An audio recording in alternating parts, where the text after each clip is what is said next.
আসসালামু আলাইকুম ভিউয়ার্স, আজকে আপনাদের সাথে কথা বলবো ইদ্দত নিয়ে। ইদ্দত শব্দের অর্থ হচ্ছে গণনা। ইদ্দতটা আসলে কি?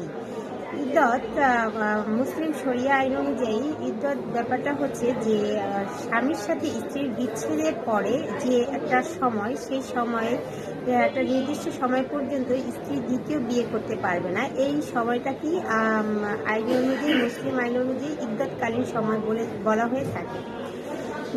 বিবাহ বিচ্ছেদ সাধারণত দুইভাবে হয়ে থাকে স্বামীর সাথে স্ত্রীর। একটা হচ্ছে ডিভোর্সের মাধ্যমে, আর একটা হচ্ছে স্বামীর মৃত্যুর কারণে।